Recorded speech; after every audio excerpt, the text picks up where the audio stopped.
warahmatullahi wabarakatuh. Perkenankanlah saya Junaidi SAI. Saya dari MTSSA Thayyibiyah Amparaan Kokop Bangkalan. Adalah mahasiswa PBG dalam jabatan Win Maulana Malik Ibrahim Malang dengan nomor peserta 3777120268017. Pada hari ini Senin tanggal 18 Juli 2002, saya akan melaksanakan ujian kinerja PBG dalam jabatan. Mohon doanya semoga sukses dan lancar. Assalamualaikum warahmatullahi wabarakatuh. Assalamualaikum warahmatullahi wabarakatuh. Waalaikumsalam warahmatullahi wabarakatuh. Apa kabar pada hari ini? Baik. Alhamdulillah. Sehingga kita bisa melanjutkan pada pertemuan kita pada hari ini, yaitu dalam mata pelajaran fikih. Baik anak-anakku sekalian, untuk lebih barokahnya pada pertemuan kita kali ini, mari kita awali dengan doa bersama yang dipimpin oleh saudara Dinda Ahmad Haris. Dipersilakan. Sebelum pelajaran dimulai, mari kita berdoa bersama. Berdoa dimulai. Bismillahirrahmanirrahim. Rabbi shrah li sadri wa yassir li amri wahlul 'uqdatam min lisani yafqahu qawli. Rabbi zidni ilma warzuqni fahma. Amin. Terima kasih yang telah membaca doa bersama. Semoga doa yang kita panjatkan tadi menjadi wasilah terhadap kita bersama untuk memperoleh ilmu yang bermanfaat dan yang barokah. Amin. Allahumma Amin. amin. Baik anak-anakku sekalian, selanjutnya pada hari ini apakah ada yang tidak masuk? Baik, saya cek absennya satu persatu. Abdul Rafi, Ade. Abdul Rahman, Ade. Abdullah, Adira. Ahmad Asdullah, Amin. Ahmad Rafi'i, Ainur Rafiq, Alvin Mubarak. Hadir, Pak. Baik, terima kasih kepada kalian semua. Dari sekian siswa pada hari ini, alhamdulillah sudah masuk ke semuanya. Anak-anakku sekalian, untuk menemukan rasa nasionalisme kita terhadap bangsa kita dan kecintaan kita terhadap negara kita, marilah kita baca Pancasila bersama yang dipimpin oleh Dinda Muhammad Haris. Dipersilakan. Pancasila. Satu. Ketuhanan yang Maha Esa. Dua. Kemanusiaan yang adil dan beradab. Tiga. Persatuan Indonesia.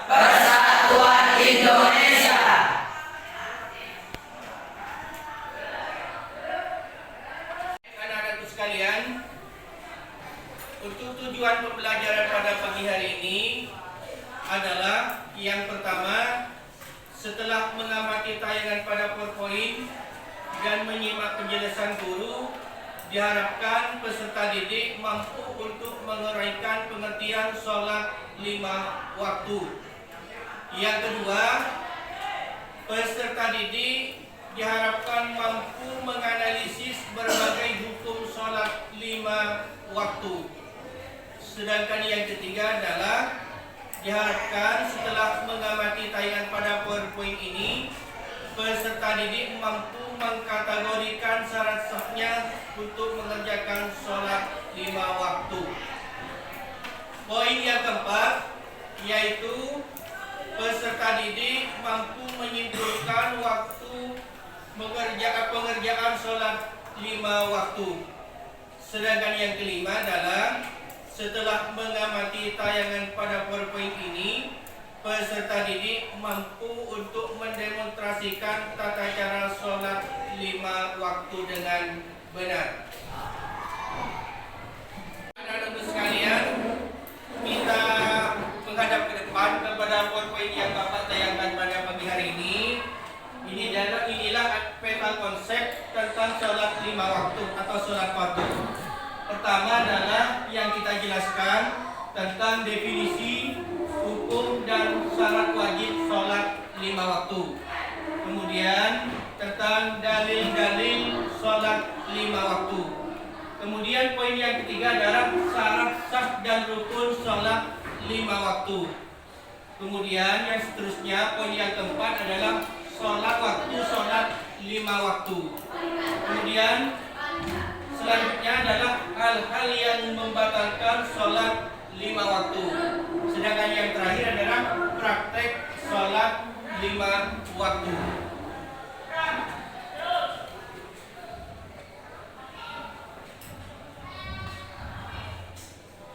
Baik, untuk selanjutnya adalah ketentuan sholat 5 waktu.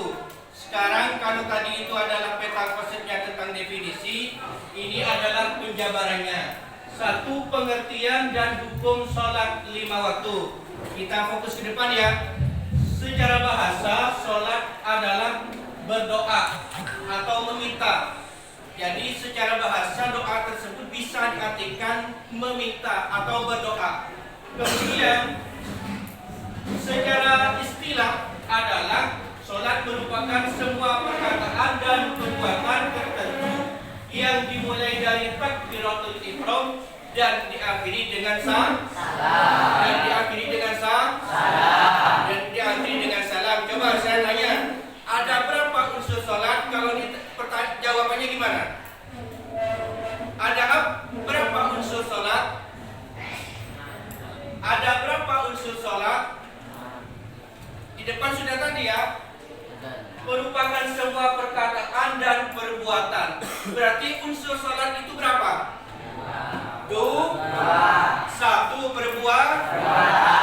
Yang kedua adalah perkataan. Saya tanyakan lagi, contoh yang perkataan seperti apa?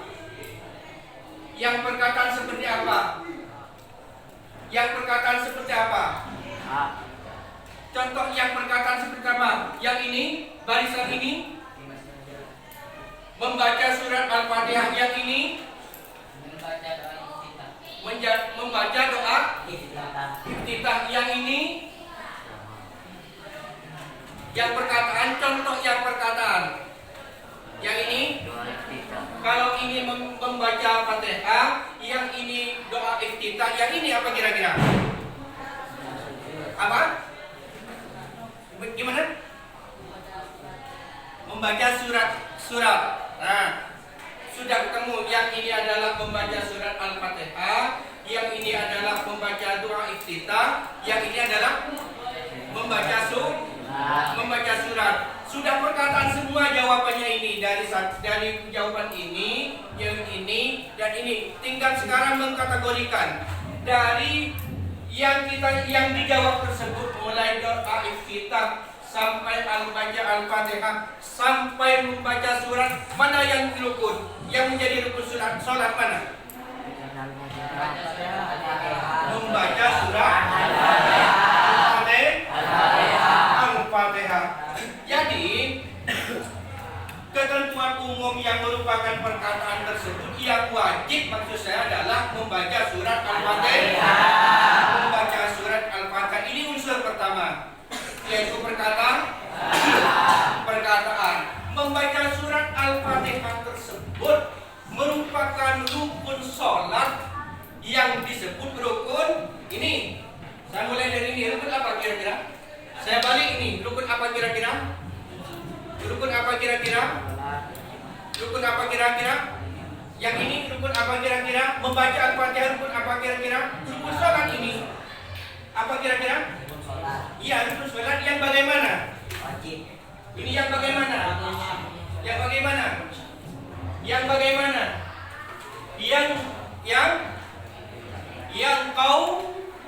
qauli harus diucapkan. Al-Fatihah tersebut karena rukun sholat harus dilafazkan, harus diucapkan, dan bisa didengarkan ketika kita melaksanakan sholat. Didengarkan. Artinya apa? Bisa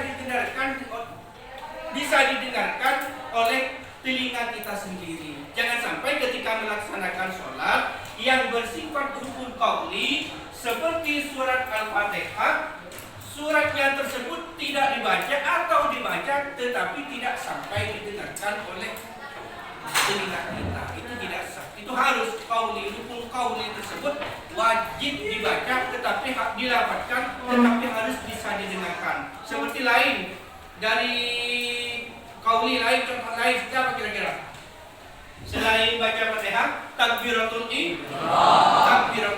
Jadi harus Allahu Akbar. Jangan sampai kita ketika sholat tersebut suaranya tidak dengar, takbiratul ihramnya tersebut tidak dengar di telinga kita.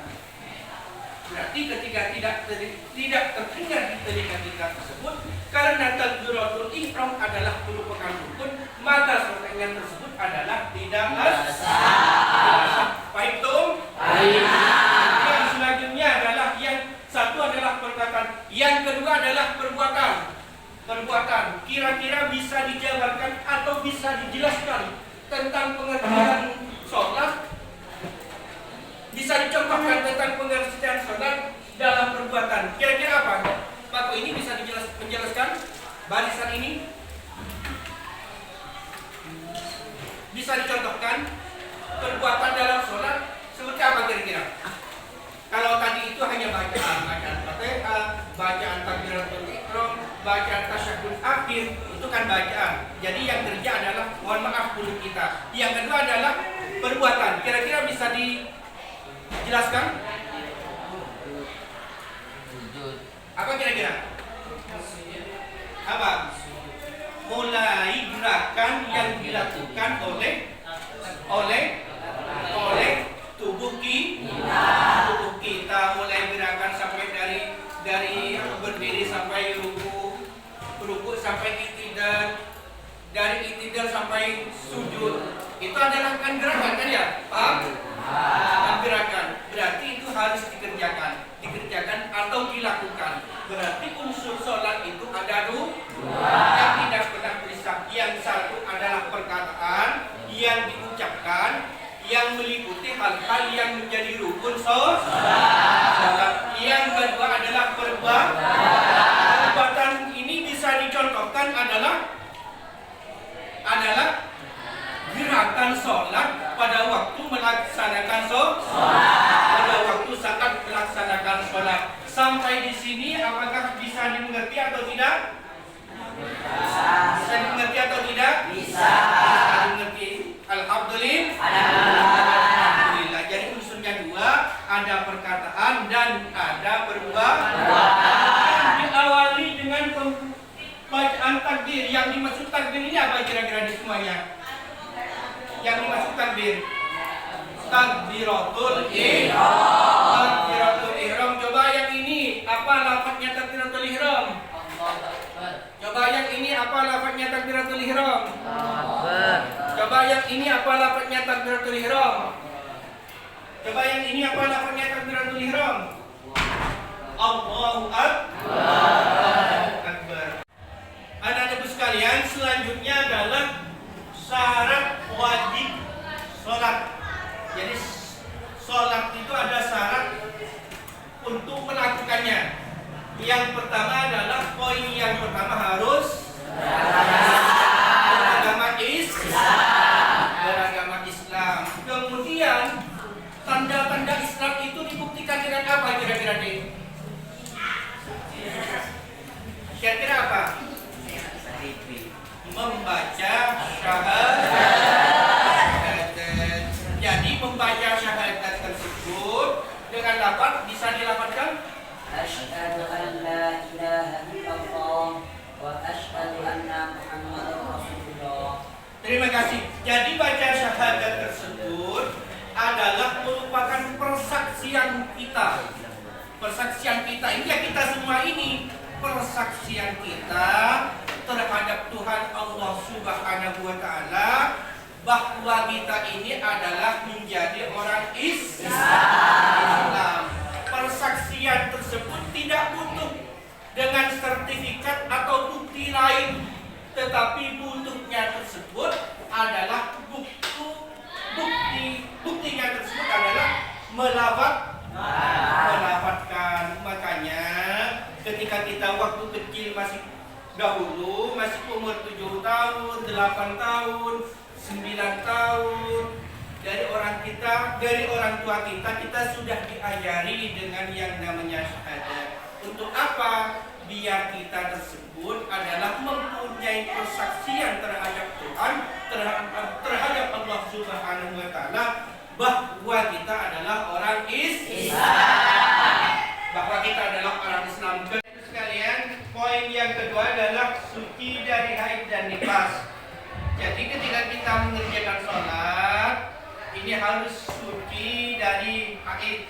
Haid tersebut adalah mungkin ini khusus yang perempuan yang tiap bulan datang tersebut. Yang kemudian yang nifas ini ketika darah yang ada atau yang setelah melahirkan. Maka ketika dalam keadaan haid atau nifas, maka kewajiban sholat tersebut akan gugur. Sedangkan selanjutnya adalah poin yang ketiga atau C adalah berakal dan sudah balik. Ini poin yang ketiga, berakal itu apa maksudnya? Gimana? Satu, akalnya sempurna. Yang kedua, bisa dibuktikan dengan apa? Bisa dibuktikan dengan apa? Bisa membaca angka 1, 2, 3, 4. Bisa membedakan warna itu berakal. Bisa membedakan jumlah uang. Nah, ini uangnya berapa? 1.000. Ternyata uangnya 5.000. Berarti belum cukup. Anak umur umpama 6 tahun sampai 7 tahun, 5 tahun. Ini kan akalnya belum cukup. Maka kewajiban sholat ini belum diwajibkan. Kemudian yang selanjutnya adalah balik. Balik ini adalah atau taklif. Taklif ini atau mukallaf. Ini istilah lain, taklif, mukallaf atau balik. Ini adalah batasan terhadap kita untuk melakukan apa yang diwajibkan dan apa yang dilarang. Istilahnya apa? Ketika kita balik, maka puasa itu wajib untuk dilakukan. Sholat itu wajib untuk dilakukan. Kemudian apa tanda-tandanya balik? Ini mungkin salah satunya ini adalah pernah mimpi basah. Kemudian muncullah keinginan terhadap lawan jenis, ketertarikan terhadap lawan jenis. Yang pria punya insting atau kemauan terhadap yang wanita, kemudian yang wanita tersebut mempunyai insting dan ketertarikan terhadap yang pria. Ini tanda-tandanya. Jadi syarat wajib sahnya sholat yang ketiga adalah berakal dan sudah balik. Baik, selanjutnya adalah poin yang keempat adalah telah sampai ajaran Islam kepadanya. Artinya ada orang yang pernah memberitahu, mengajarkan tentang kewajiban sholat. Yang selanjutnya adalah jaga atau tidak tidur, artinya dalam kondisi tidak tidur. Jadi kalau orang tidur tidak wajibkan sholat, tetapi ketika bangun baru wajib. Nah, ini yang poin yang tiga, dasar hukum atau dalil sholat 5 waktu. Wa ma umiru a'udzu billahi minasyaitonir rajim. Bismillahirrahmanirrahim. Wa ma umiru illa liya'budullaha mukhlishina lahu-d-din hunafa'a wa yuqimus sholata wa yu'tuz zakata wa dzalika dinul qayyimah. Coba bisa ditebak dilafaz apa tentang kewajiban salat? Dibaca apa? Wa yuqimus shalah. Yang barisan ini dibaca apa? Dibaca apa?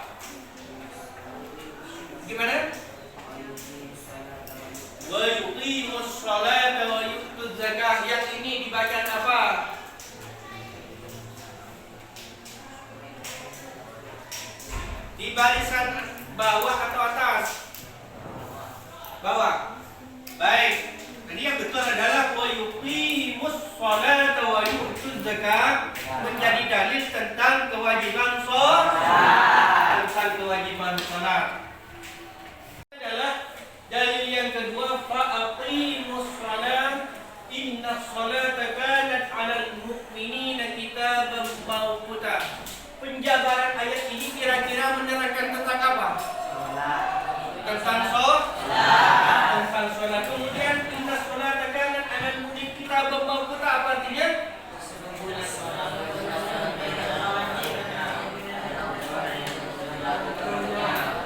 Sholat itu wajib bagi orang mukmin, adalah kewajiban yang sudah ditentukan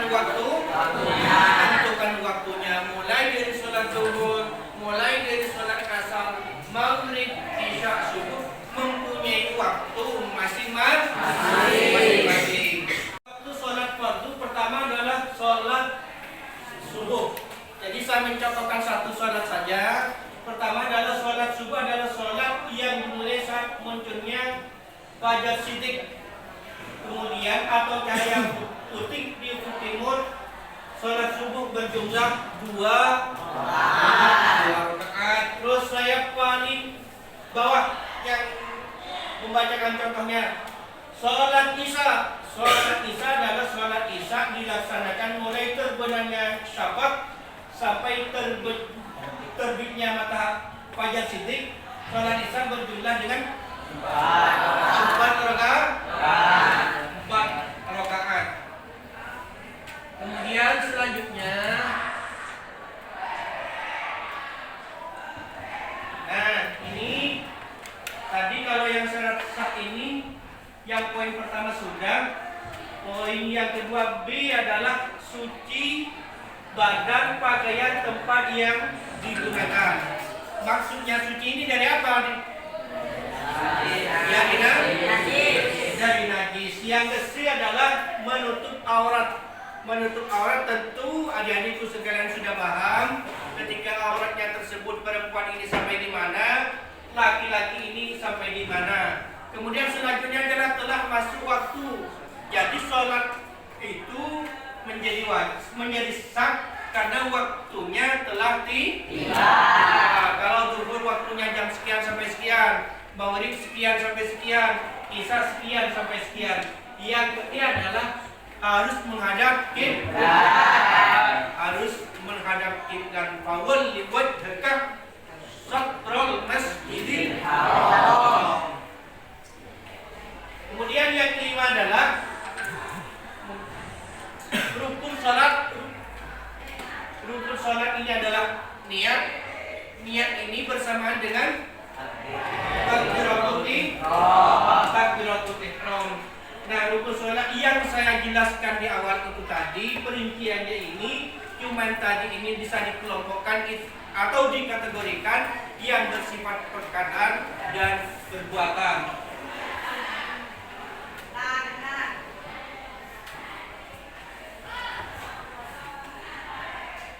Ketentuan salat 5 waktu. 7 hal-hal yang membatalkan salat. 1. Meninggalkan salah satu rukun. Jadi salah satu rukun ini menjadi keterpaduan untuk dikerjakan pada waktu salat, baik rukun itu adalah bersifat perkataan atau perbuatan. Salah satu rukun ditinggalkan, maka salatnya tersebut adalah biasa. Kemudian yang kedua adalah tidak memenuhi salah satu dari syarat salat dengan sengaja. Yang ketiga adalah berkata-kata dengan sengaja. Ada kata-kata sengaja. Jadi ketika sengaja tersebut kebalikannya lupa. Berarti berkata-kata dengan sengaja. Ada unsur kesengajaan. Yang ketiga adalah bergerak 3 kali berturut-turut. Selanjutnya adalah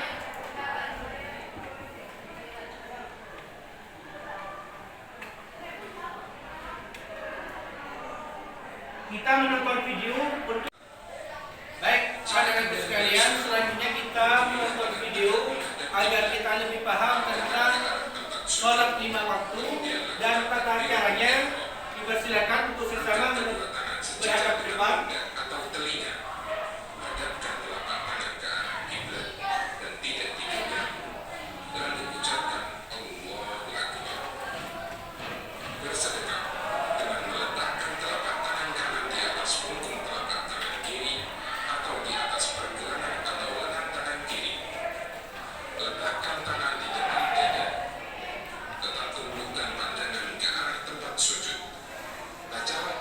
iftitah dengan pelan. Allahumma ba'id baini wa baina khataayaya kama ba'adta baina al-masyriqi wal maghrib. Allahumma naqqini min khataayaya kama yunqqa ath-thawbul abyadu min ad-danas.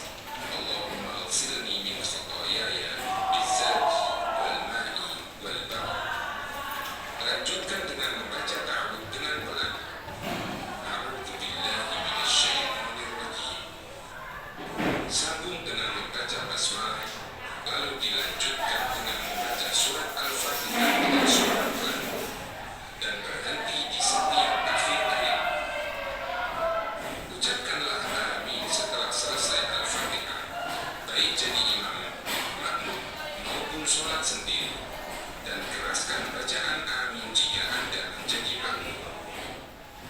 Bacalah surat yang Anda hafal. Diam sejenak seusai membaca surat. Mulai rukuk dengan mengangkat kedua tangan sejajar pundak atau telinga. Ucapkan Allahu Akbar sambil bergerak turun rukuk. Letakkan telapak tangan di lutut dengan posisi mencengkram. Jari-jari direnggangkan dan siku agak dibentangkan.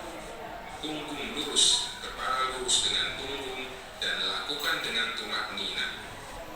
Bacalah doa rukuk setelah Anda sempurna rukuk. Subhana rabbiyal azim. Bangkit sambil mengucapkan Sami'allahu liman hamidah. Ketika posisi sudah berdiri sempurna, bacalah Rabbana walakal hamd. Dianjurkan untuk memperlama berdiri i'tidal dan bersikap tenang. Turunlah untuk sujud sambil bertakbir Allahu Akbar dan letakkan tangan sebelum lutut. Sujud dengan bertumpu pada 7 anggota badan, wajah, kening dan hidung, 2 telapak tangan, 2 lutut, dan 2 ujung kaki. Anak-anakku sekalian, untuk selanjutnya Bapak akan membagi kelompok menjadi 4 karena ini adalah ada 4 urutan baku. Maka kelompoknya 4.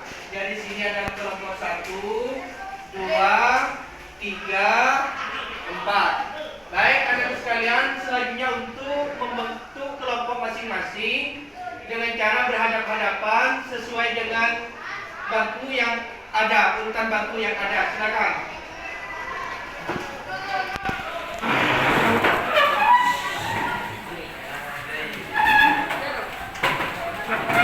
Untuk selanjutnya, Bapak akan memberikan LKPD kepada masing-masing kelompok yang telah dibentuk pada pagi hari ini.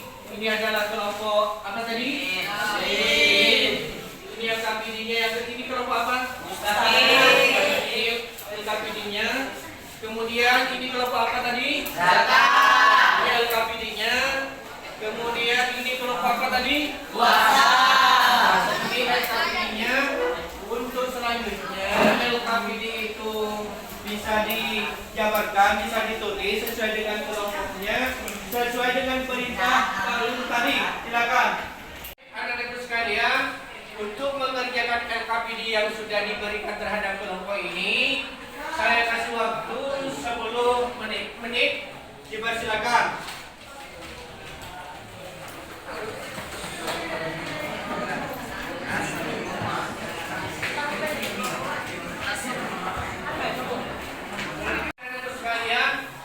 Untuk selanjutnya kita harapkan untuk mempresentasikan pekerjaan LKPD tersebut yang sudah dibagikan kepada masing-masing kelompok. Silakan kami mulai dari kelompok Muslim dulu untuk membaca hasil kerja dari kelompok ini. Silakan. Salat secara bahasa adalah doa atau meminta. Secara istilah adalah semua perkataan dan perbuatan yang diawali dengan takbiratul ihram dan diakhiri dengan salam. Terima kasih. Kita kasih aplaus kepada kelompok Muslim.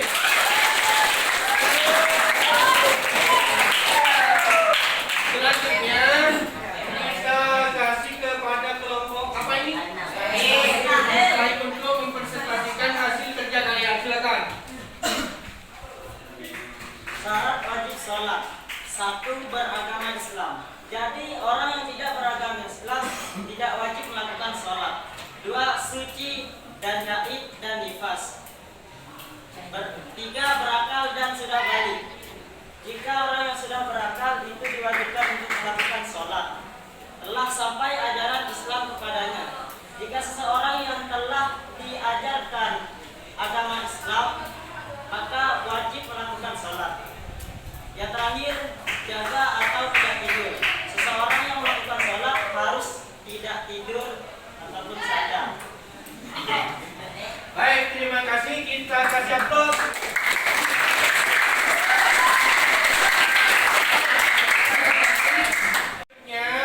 Hasil LKPD yang telah dikerjakan secara kelompok, baik dari kelompok muslim, kelompok mustaqim, kelompok puasa dan kelompok zakat, untuk dikumpulkan ke depan di meja Pak Guru. Silakan.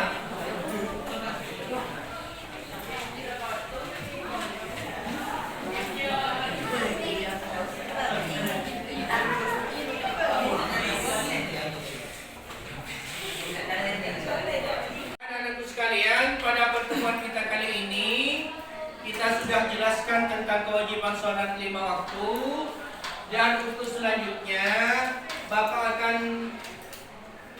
memberikan tes satu kelompok. Selanjutnya Bapak akan tes pertanyaan kepada kalian semua. Siapa yang bisa nanti mengajukan tangan terhadap pertanyaan Pak Guru yang akan dibacakan. Pertama adalah sebutkan tentang dalil tentang kewajiban sholat yang bersumber dari Al-Quran. Silakan. Dalil tentang sholat yang ada di dalam Al-Quran ialah terdapat di surat Al-Baqarah, yakni wa yuqimus sholata wa yu'tuz zakat. Allah memerintahkan kepada seluruh umat muslim untuk melaksanakan sholat dan zakat. Sekian, terima kasih.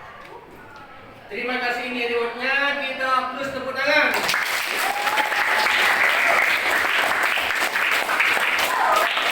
Sekalian, pada sesi hari ini Bapak akan menyimpulkan tentang materi pada pagi hari ini, yaitu tentang kewajiban sholat 5 waktu disertai dengan dalil yang ada di dalam Al-Quran yang berbunyi wa aqimus sholata wa yu'tuz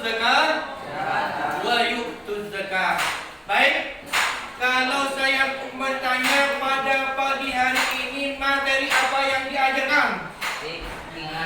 Materi apa yang diajarkan? Tentang sholat 5 waktu. Tentang sholat 5 waktu. Pada pagi hari ini, apa kira-kira yang bisa menarik terhadap materi ini? Adalah materi dilengkapi dengan tayangan PowerPoint. Materi dilengkapi dengan tayangan PowerPoint dan praktek video pembelajaran yang bersumber dari link YouTube. Terima kasih. Anak-anak sekalian, saya kira pertemuan pada pagi hari ini kita harus dianggap cukup, dan mudah-mudahan materi yang saya sampaikan tadi adalah bisa dipahami dan dicerna dengan baik. Dan pada pertemuan kita kali ini kita akhiri dengan doa majelis secara bersama-sama. Bismillahirrahmanirrahim. Subhanallahumma wa bihamdika asyhadu an la ilaha illa anta astaghfiruka wa atubu ilaik. Terima kasih. Kami akhiri dengan ucapan akhiran ihdinas siratal mustaqim. Assalamualaikum warahmatullahi wabarakatuh.